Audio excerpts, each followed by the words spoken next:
That's where you need to be. 30 seconds.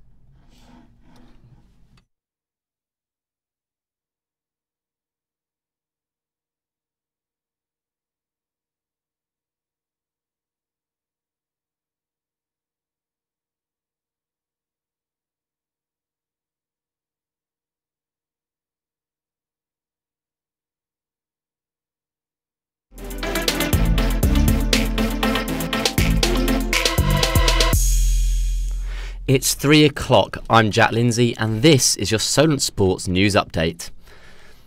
Maurizio Sarri's woes will be growing as Chelsea have been handed a 2-window transfer ban, meaning the club will not be able to sign any players until the summer of 2020. The ban from FIFA has come following an investigation into the Blues signing of under-18 players, including ex-striker Bertrand Traoré. The club have been given 3 days to appeal the decision. Ole Gunnar Solskjaer's Manchester United will play host to bitter rivals Liverpool on Sunday afternoon. With Liverpool top of the table and United unbeaten in the league since Solskjaer took over, sparks could fly at Old Trafford. But the new boss wants to make sure his team keep their emotions in check. There has been many comments about this is the big one, onto this one, we've been looking forward to this one. I understand that emotion can be brought into it, but we have to stay focused and controlled, but with some fight in us as well. But before United and Liverpool take to the field, there is already a busy schedule of Premier League action taking place. Tonight we'll see Cardiff hosting Watford as they continue to try and stave off relegation. West Ham and Fulham also play each other tonight, with Fulham very much in danger of being cut off from the pack. Tottenham travel to Turf Moor for the early game on Saturday to take on a Burnley side who haven't lost their Premier League game in 2019. At 3 o'clock, bottom of the table Huddersfield will visit fellow strugglers Newcastle United, while Bournemouth will take on Wolves. Leicester and Crystal Palace will round off this Saturday's fixtures. As well as the Manchester United and Liverpool game, the Saints will also be on action on Sunday as they play host to Arsenal at St Mary's. And finally, the first trophy of the year will be on Sunday when Chelsea and Manchester City come face to face at Wembley in the Carabao Cup final. And now in some Saints news, young star Michael Obafemi has signed a new 3.5-year deal, keeping him at the club until 2022. The 18-year-old debuted for Southampton in January 2018 and scored his first goal for the club in December at just 18 years and 169 days. That made him the club's youngest ever Premier League goalscorer. The youngster has said he can't wait to get back and score some more goals. In local news now, and a Wessex League side have a massive FA Vase quarter-final tie this weekend. Sholing travel up to Northwich, Victoria as they look to replicate the successes of 2014 when they won the competition under the Wembley Arch.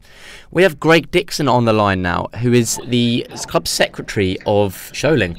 Hi Greg, I hear you're on the coach up there right now. Yeah, we're about halfway on our way to Northwich now. Yeah, we left at 12:40 today. And how's the atmosphere on the coach? Yeah, the guys are pretty chilled out. Some are sleeping, some are listening to radio shows, some are listening to music, some are playing games. Yeah, so it's all pretty chilled and relaxed at the moment. So obviously you won the competition back in 2014. Is the belief there around the club that you guys can do it again? This is your year to win it 5 years later? Well, we're fortunate, like you said, we've been there, done it before. So we're just trying to sort of take each game as it comes, really, at the moment, and we just take each hurdle as it comes. We're playing for 5 bits of silverware at the moment, we just every time a step comes in our way, we just get on and concentrate on that at the moment. So obviously we're focused on the FA Vase tomorrow. Tuesday night we're back in the Southampton Senior Cup semi-final, so all our focus will go on that, well, Greg, listen, we're running out of time a bit here. I'm sorry to speak over you, but we are running a bit out of time. Listen, good luck with the competition tomorrow.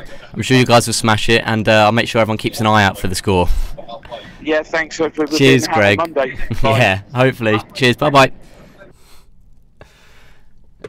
Now back to Chelsea and away from the transfer window, because prospects are looking up for them on the field as they progress to the quarter-finals of the Europa League last night. The Londoners defeated Swedish side Malmo 3-0 to gain a 5-1 aggregate victory for them. On the score sheet was 18-year-old Callum Hudson-Odoi, who, according to his manager, is an important part of his plans going forward. There isn't in England another player of 18 with 14 matches, and I think also that the club has to decide. If I am the club and I want Callum on the pitch with consistency, I have to sell another winger. Arsenal also cruised into the Europa League quarter-finals last night. They defeated Belarusian champions Bate Borislav at the Emirates Stadium. The North London side ran out 3-0 victors to bounce back from their shock defeat away from home in the first leg and went through 3-1 on aggregate. But Celtic's woes in Europe continued as they were knocked out of the competition after their 1-0 defeat to Valencia saw them lose 3-0 on aggregate. And some sad news in rugby today as 7-time Challenge Cup winning side have gone into administration. Widnes Vikings have been dealt with a deduction of 12 points from their championship total this season. However, the club have more pressing issues as they need to find a suitable investor by next week or they face being liquidated. Looking ahead now as we enter a bumper weekend in the Six Nations, Eddie Jones's England face a confident Wales at the Principality Stadium. Jones hasn't let all the talk affect his side's preparation though, ahead of tomorrow night's big clash in Cardiff. I don't know about their camp. All I know is there's a lot of talk coming out. I'm glad you guys are concentrated on them this week because we're just getting on with our job. And we know on Saturday we'll be well prepared for the game. And the England cricket team take on the West Indies in Barbados later today in their second one-day international of the series. They'll be looking to build on the impressive opening win from their first ODI, where Jason Roy and captain Joe Root both hit centuries to chase down 361. And earlier today, the women's team lost by 66 runs against India in an ODI in Mumbai. A Team Sky member has been hospitalised after a crash with current Tour de France holder Geraint Thomas, while the Rambon Ben Swift is currently recovering in intensive care after suffering a ruptured spleen. That's all for now. Follow us at Solent Sports News in the meantime, and we'll see you back here in an hour's time. Goodbye.